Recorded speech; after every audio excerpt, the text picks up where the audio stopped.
Railway स्थानकांवरील पाणी पिताय तर सावधान। रेल्वे स्थानकांवरील पाण्यामध्ये ई कोलाय विषाणू आढळलेले आहेत। वॉटर कूलर आणि नळातून पाण्याचे नमुने घेतले होते ज्यामध्ये हे विषाणू आढळलेले आहेत। 89% रेल्वे स्थानकांमध्ये मूलभूत सुविधांचा अभाव आहे। सीएसएमटी कल्याणसह 412 स्टेशनवरील पाणी दूषित आहे। कॅगच्या अहवालामधून धक्कादायक माहिती समोर आली आहे। कॅगच्या अहवालातून रेल्वे प्रशासनाचा कारभार उघडा पडलेला आहे।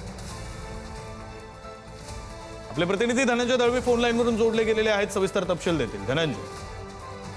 विक्रांत, आपण जर पाहिलं तर कॅगच्या अहवालामध्ये रेल्वे स्थानकातील जे पिण्याच्या पाण्याबाबत धक्कादायक माहिती समोर आलेली आपल्याला पाहायला मिळते आणि या सगळ्यानंतर प्रवाशांना पुरवले जाणारे पाणी सुरक्षित आहे का असा या अहवालानंतर खरं तर प्रश्न उपस्थित होताना पाहायला मिळतो। कारण की मुंबईसह देशातील 8 विभागातील स्थानकांचा नमुने तपासण्यासाठी घेण्यात आले होते आणि त्यामध्ये ते दूषित असल्याचं समोर आलं। त्यामध्ये ई कोलायची धक्कादायक माहिती जी आहे जीवाणूची आढळलेली पाहायला मिळते। त्यामुळे एकंदरीत जी काही लांब पल्ल्याच्या गाड्या ज्या ठिकाणाहून सुटतात ती स्थानकं आहेत तिकडची खरं तर ही पाण्याचे नमुने घेण्यात आले होते आणि त्याची तपासणी करण्यात आली होती। आणि जर आपण पाहिलं तर 2022-23 मध्ये 49 स्थानकावरून नळाच्या पाण्यातून हे नमुने खरं तर घेण्यात आले होते आणि त्याच्यानंतर याची तपासणी सुद्धा करण्यात आली होती।